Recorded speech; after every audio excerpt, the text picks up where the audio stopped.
Good morning. Welcome to another episode of Feed Me Friday. I was listening to a talk with, it's Jordan Peterson, and I can't remember who he's talking to, but they're talking about how the rates of obesity just keep going up, and soon it's going to be like every other person is obese. And I thought, that's really not that hard to believe. And here's something else I was thinking about too. I was thinking about when I had lost the weight from Weight Watchers. I lost like 50 pounds.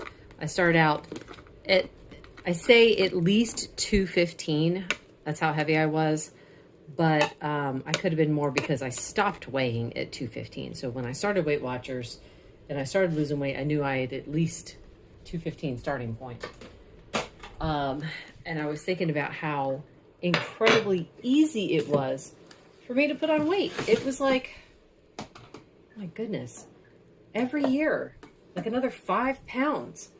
And I mean, 5 pounds or more. And I was fighting it. I was, trying to keep the weight off, especially after I did Weight Watchers. It was like 6 years of fighting to keep that weight off that I had lost from Weight Watchers. And I was not very successful. Now, some people could say, it's like, well, yeah, you maintained your weight for 6 years. It's like, no, I got down to 158, and then I would bounce from 158 to like 175-ish. So back and forth. And I mean, I only hit 158 like a few times, and that to me was like the gold standard. If I could just get back down to that weight, everything would be good. And then I'd be able to continue losing just a little bit more weight. Oh, goodness. But the thing I was going to say was that I was so sad when I saw that even at my lowest of 158, I was still considered obese. I'm like, what? But I'm so much smaller now. How could I possibly still be obese? But I was. So, yeah. Anyway, how are you guys doing? It's been pretty good here. When I say pretty good, same thing going on with my daughter, Faith. She's still not talking. But, again, that kid, I don't know how even an adult would handle what she's been going through of, the constant nausea and stuff. It's like she will, as long as it's at a 7, she's smiling and making jokes and stuff. And I mean, again, not talking. She's texting us though, and she's doing drawings. Her art skills have just kind of shot through the roof since this has been going on.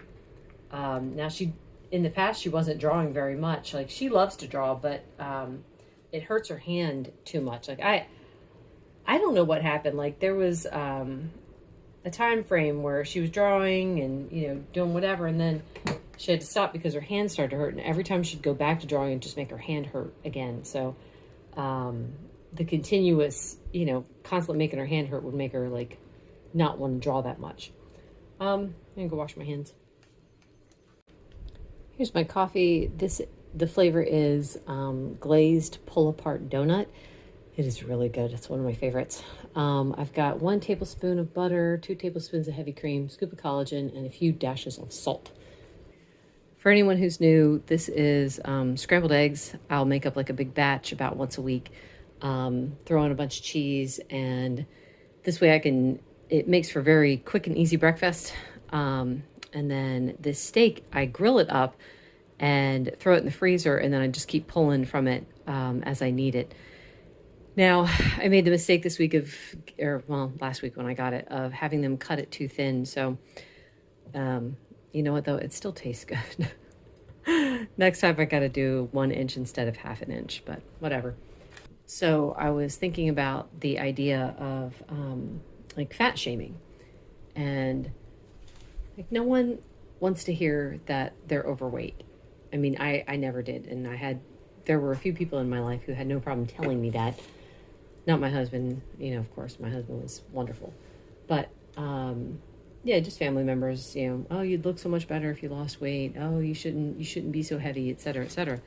So I sympathize with people who have people who are just constantly poking at them for being overweight. So to me, that is like fat shaming. Whereas there's the opposite end where, well, I had an uncle who was telling me that me being overweight was going to lead to health problems. And he was right. He just didn't have a very good way of going about it. So, of, telling me that. But the whole thing is, it's like, when I see someone who's overweight, I'm always thinking, I can help you. I can help you and you'll feel so much better. And it's not even about the weight loss. It's all it is just changing what you eat. So it's like, forget about the weight loss for now. If you just change what you eat, you will feel better. If you get rid of the highly processed foods, that's just how it is. You will start to feel better. But, yeah.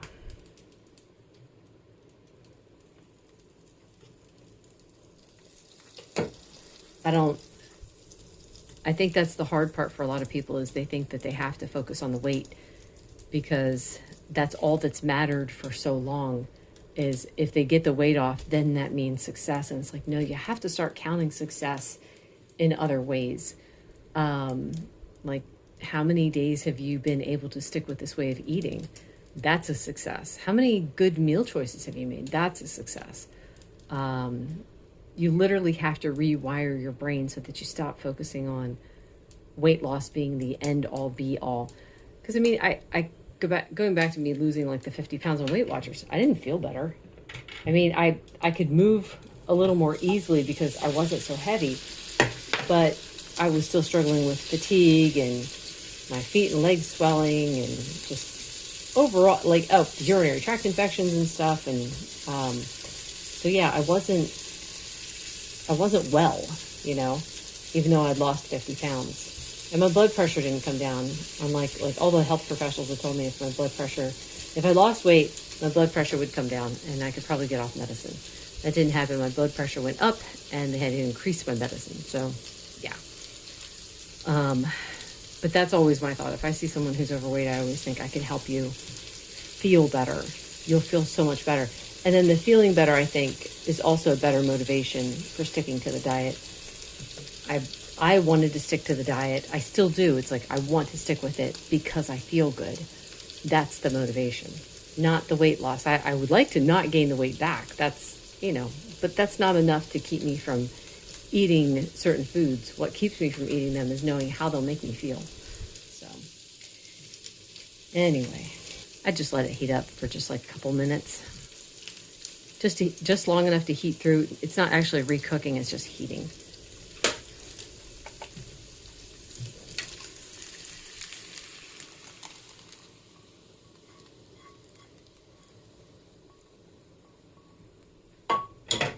And my goal is 100 grams per meal. So I'm at 91 right now. I'm just going to add a little bit of butter to take me up to 100. Almost.